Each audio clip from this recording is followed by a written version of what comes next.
How she's putting up with this biodegradable lifestyle is beyond me. Because honestly, after seeing his place, anything that he brought from over there and telling me to use, no, no, sir. No, sir. Okay?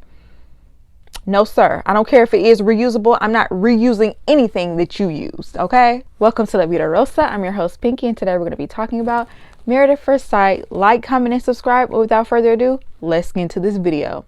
Okay, y'all, excuse the robe. This is before bed, and if I don't do this now, then it's not going to get done. And I really wanted to talk to y'all. You know, we getting into the nitty gritty with these couples that have moved in, and, you know, real life is starting to hit, and not everybody's going to be able to take it, okay? And then in this episode, they have their housewarming. It's almost like a filler, but there were a few things that happened that made it interesting. So let's dive right into it. I'm going to start with Mitch and Kristen. Kristen has been a little bit too agreeable and compromising for me, especially when Mitch is not agreeable nor compromising whatsoever. So basically he's making his demands and she's just falling right in line, and I'm not here for it. Okay. Kristen, you told me you was going to set the boundaries. You told me you was going to take charge ever since he pounced on you. And now it seems like ever since y'all consummated the marriage, even though you said it wasn't all that. You the one who said it wasn't all that. Okay. But it's like ever since then, you didn't let him take the reins and walk all over you. And I'm just not understanding what's going on. I get the whole environmentalist thing. I get that's his way of life. But you're not just going to bogart me and force me to live your lifestyle because that's the way you feel. Why is it that she got to compromise everything that she wants to do? And if you wanted an environmentalist wife, you should have chose your own wife. Because for me, y'all, the reason why I'm so passionate about this is because I really feel like he's using this to control the situation. How she's putting up with this biodegradable lifestyle is beyond me. Because honestly, after seeing his place, anything that he brought from over there and telling me to use, no, sir. No, sir. Okay? No, sir. I don't care if it is reusable. I'm not reusing anything that you used. Okay? So y'all, he brought this water tower from his place to supposedly clean the water, child. It's giving hoarder. I'm sorry, he is giving hoarder. It is. Just seeing how junky his place was and how packed up. He had an entire room full of junk. It is giving hoarder. And you ain't finna junk this place up over here. She was talking to her friend and she was telling her how they were going to be having a housewarming party. And she wanted to have a French theme where she had wine and cheese and charcuterie boards and everything. And he immediately shot that down. Let's do something like a zombie apocalypse, an alien invasion. And then they finally settled on retro futurism. How you would view the future from the 50s and the 60s. Kind of like the Jetsons. Girl, why you let him bogart? Like, I don't care that you don't want to do French. We about to do French. What are you talking about? What? So how did he just get his way and you didn't get no say over that? So then her and her friends start talking about her prior engagement, and she's scared to tell him because when she usually tells men that story, it runs them away. And her friend encouraged her to be honest anyway. My grandmother personally thinks that she should not have told him because it will give him permission now to treat her the same way that guy did. And I don't know, I wouldn't put it past Mitch. I really wouldn't, because he seemed like he liked to be taken care of too. Anyway, she ended up telling him, and basically the story is her ex-fiance of 6 years cheated on her for 6 months, and right before her destination wedding, when she spent most of her savings on, a lady came out and told her that the boy was cheating on her for 6 months. And so obviously she called off the wedding but decided to go on the trip anyway because it was already in place. She couldn't get her money back, I'm assuming. And so she and her family went anyway, and she had a good time. And so when she said that she called up her family and said that we were going anyway, he blurted out that that was weird. And I thought that was very judgmental, very Mitch of him to say. And she was offended when and I feel like as soon as she got offended, that's when he switched up his tune, because he was about to be very judgmental, but he realized in that moment, this is not the time, and he changed what he was about to say. He also told her that he will always be upfront with her, so she'll never have to worry about that happening again. But she's enamored by anything he says, child. So I kind of see how the other man got over on her, because it's like I hate to keep putting that desperate word on her, but that's the way she's coming off. Like, she just willing to do anything to have a man, even though Mitch is not giving her anything. She constantly sings his praises, and even her friends are like trying to tell her, like, this man seems like he is walking all over you. We didn't, like, at their housewarming, they didn't see nothing of Kristen. It was all him. He wouldn't even let her get little plastic cups for the little Jello shots. Everything is biodegradable this, environmentalist that. And when he was talking to his friends about Kristen, he was talking about her like she was slow, like she didn't know no better. Like, I don't like it. I don't like it. I thought I was going to see a little hope for them, but I don't see it. I don't like the way he treats her. I don't even know who to move on to next. Let's move on to Stasha and Nate. So he meets up with his friend to discuss everything that happened over the honeymoon, and his friend put him on blast for not being an open person and having a hard shell. And so we know that Stasha is not lying when she says that he's not deep and he's not willing to go deeper to have these conversations. At least he's self-aware enough to know that because she's been to therapy, she's able to communicate her feelings because of this. And so even though he feels like he can articulate his feelings well, and he's vulnerable, child, he actually think he's being vulnerable. I appreciate the fact that he's willing to take the step of going to therapy. Like, child, he's trying to be kept. Nate, you one step closer to getting up in that house. I was like actually really shocked. And let me stop saying that. I don't know for a fact that he's scamming her or that he wants to be a kept man, but you know, I just get that vibe from him. But so far, like, he's saying all the right things. I just don't trust him. Then they have the housewarming party, and he's speaking with her friends, and his concern about the kids thing is that she's a workaholic, and he's never seen her with kids, and she doesn't like dogs, and her house is pristine and clean, and you know, she doesn't like things to be, you know, tampered with. So how are you going to be when you have kids? That's his concern. So then we have her talking to his friends, and here she go with the kids, child. She got that biological clock ticking. She's 37 and she can't wait forever. And it's a valid concern for her as well. But I just feel like, girl, does that have to be at the forefront of every conversation? It just feels like you're pushing for this a little bit too hard, and you don't even know this man like that. Why don't you get to know him a little bit first? Because Nate could be a baby daddy straight from HE double hockey sticks. You don't know. Girl, talk to his friends. His friends trying to help. One of his friends said because his mother wasn't there, he wants to make sure that he's self-sufficient when it comes to, you know, being financially stable and, you know, having the whole kids thing. And he also has abandonment issues. And I feel like that's important to note as well, because you know, it was his father that raised him, and his father was very militant, and he didn't really express his emotions.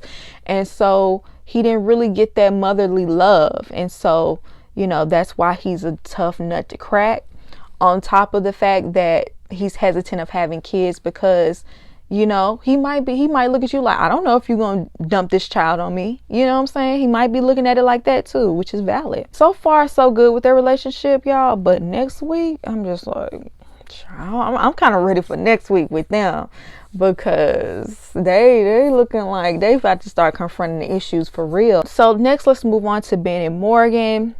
So basically, Ben told his friend what happened during the honeymoon, how he overreacted, and, you know, basically told her business that wasn't even the truth to someone else in the group, and how it blew up in both of their faces.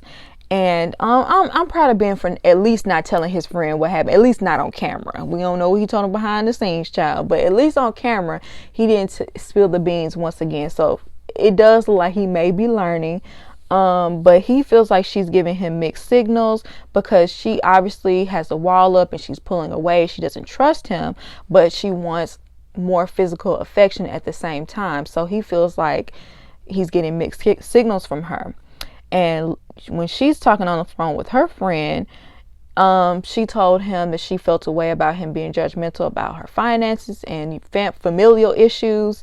And she's like, you know, he doesn't have any red flags about my personality or my character. It's about basically things that are situational and that she's working on, and things that she has no control over, the relationship with her father.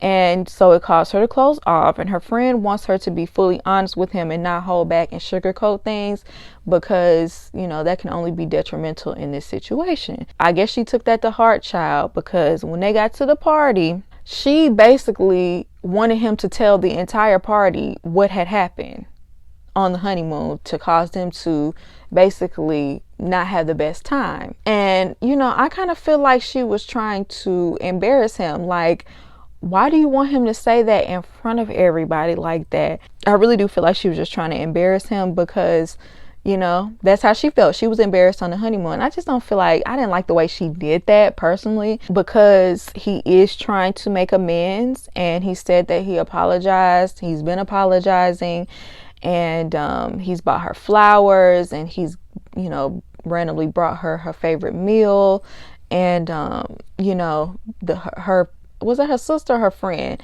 She said that, you know, you keep apologizing, she gonna become desensitized to that. You know, you have to have changed behavior. But she also said that she's the type to hold grudges. So, girl, just leave him if you ain't gonna try. Like, if you're not gonna try, if you're not gonna give him a chance, if you're not gonna let him, you know, try to show you the change behavior. You know, we haven't seen him do those things that he said, but I'm just assuming that's true. Give him a chance. Like, why are you here if you're not going to give him a chance? If you're not going to give him a chance, just let the whole situation go.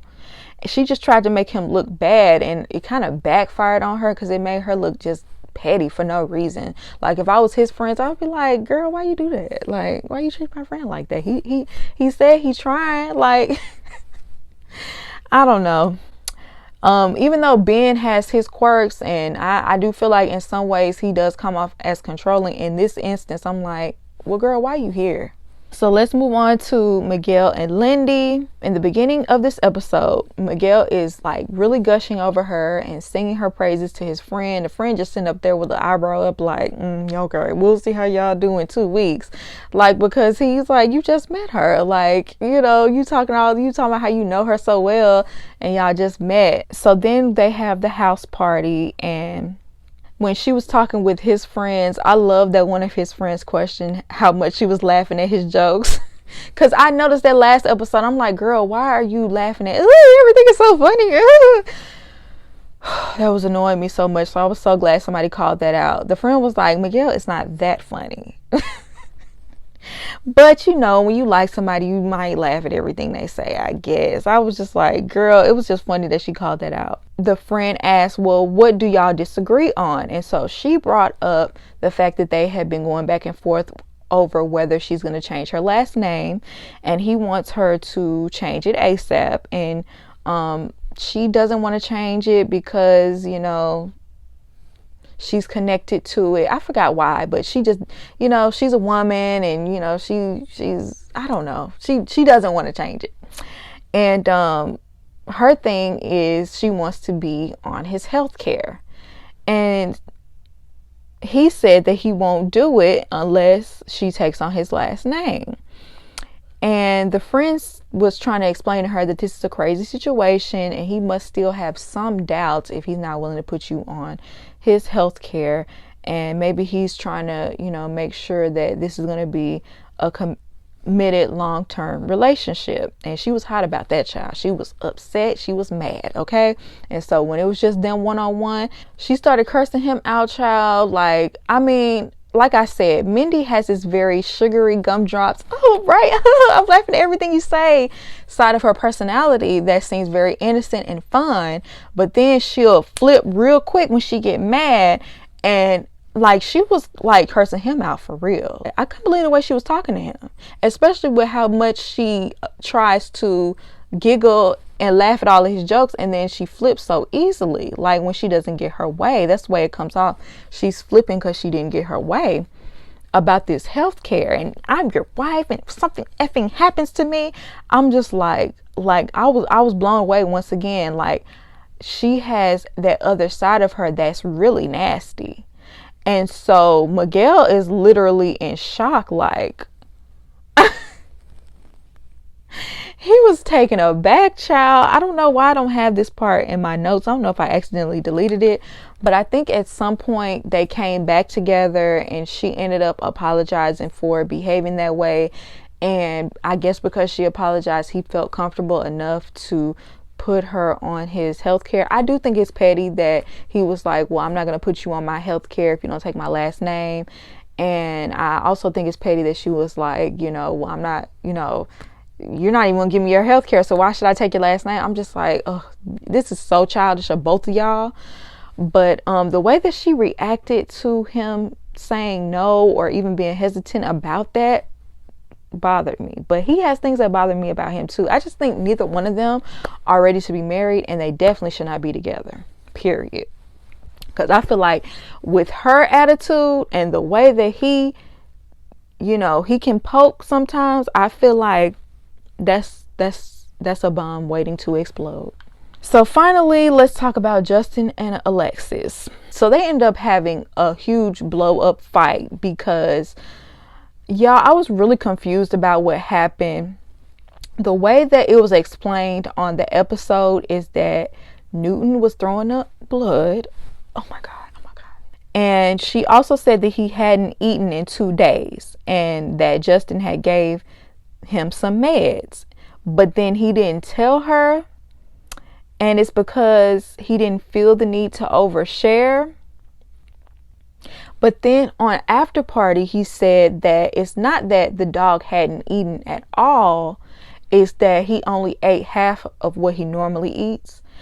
And on top of that, there was a little blood in his stool. It wasn't necessarily that he threw up blood, it was blood in his stool, and dogs do that when they're in a new place, something like that. I'm not really sure, but he explained it totally different on after party, and I don't know who to believe, so I'm just gonna go by what happened on the episode, and maybe we'll get more clarification later. It went from 0 to 100 because when she confronted him about it, he started getting all loud and hype and cursing at her, and I'm just like, here we go. It's another Lindy situation. Like he goes from this soft, sweet, oh, I'm so sensitive, and then he'll get loud and start cursing her out. And I feel like he thought that the cameras were not around. Maybe he thought because they weren't in front of the like little security cam, that they couldn't pick up the audio of what was happening. But we heard everything, Justin, and you don't never show yourself to be that temperamental on camera, like going off and cursing people out and stuff. So I was a little bit thrown out by that, but she was calling him out because once again he was being vague and he wasn't telling her everything, and she was telling him he needs to stick by his word of basically oversharing. Like, you need to overly tell me the details because I feel like you're being manipulative when you hold stuff back. And you know, he gets out of his body when he gets caught up. Either he starts crying or he starts going off. It's like he doesn't truly want to take accountability for things. Like, he started going off, I'm not perfect. You know, whenever people start saying I'm not perfect, they ain't trying to take responsibility of whatever they did, because nobody is perfect. We know that. But if you did something wrong, you did something wrong. So apologize and own it. He was getting out of his body with her, so she was done with the conversation. I probably would have wanted to walk away too, because he was, to me, to being too loud. I'm going to want to walk away from the situation if somebody's acting like that with me. Let's cool off, because this is a little bit too much for me. And so when she was exiting the conversation, he acted like she was trying to leave the marriage, and she was like, no, I'm just leaving the conversation, right? I just want to pause for now. We can pick this up later. So then they meet up in the candy shop and they start having a conversation again, and it gets heated once again. She's calling him out for being vague, and he's calling her out for walking out and acting like she's done with the marriage.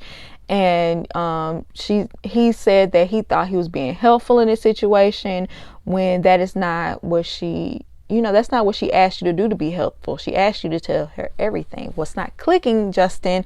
What's not clicking? She's asking you to be forthcoming, and you're not doing that. He starts getting petty, saying, well, I guess I just won't say anything at all. And then he said, you love it when we have moments like this. You love it when we have drama. I feel like once again, he's showing that he is emotionally stunted, immature, like an overgrown child, juvenile, rebellious teenager that doesn't want to be called out. That's the way he acts to me every time he gets in any sort of conflict. He either starts crying, to get out of it, or he starts lashing out. Personally, I felt like she was being very communicative with him, because she could have got out of her body with him too, but she's trying to de-escalate, and he's trying to escalate.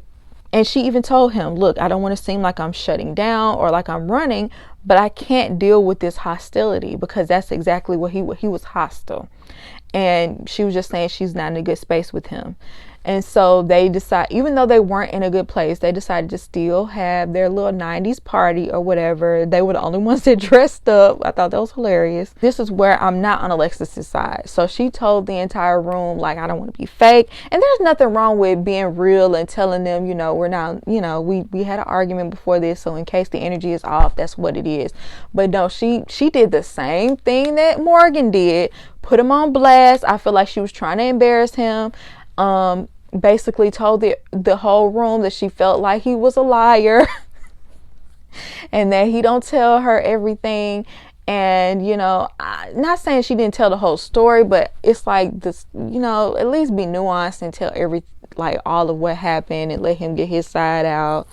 And I don't know, all of that was awkward and cringy. I really can't remember what happened. I don't know why my notes got cut off there. I don't remember what exactly was said, but y'all, I just don't think it's gonna work between them, because Justin is immature. He was not ready to get married. And I know a lot of people feel like Alexis is putting on and she's only here because she wants to be on TV, or she doesn't really want Justin. I feel at some point that she was trying, or I feel like she might even still be trying, but Justin, the things that Justin does is a turn off. Anybody would be turned off by the way Justin behaves. Like, it's very immature. It's hard to talk to him, because if I start trying to call you out, either you start lashing out and going off on me, or you start crying, and then I have to have pity on you. And it's very like, I have to be your mother. Do I feel like he's being deceptive? I don't know yet, because I feel like his tears are manipulative. So I feel like somebody that would manipulate can be deceptive. So I don't know just yet. We're just gonna have to see how this all plays out. But yeah, I'm not feeling how he handled that situation, because really most of the blame is on you for it. So y'all let me know how y'all feel down below. Do you agree with me? Do you not agree with me? I'd love to hear your opinion, and I hope you enjoyed this video, and I'll see you in my next one. Peace.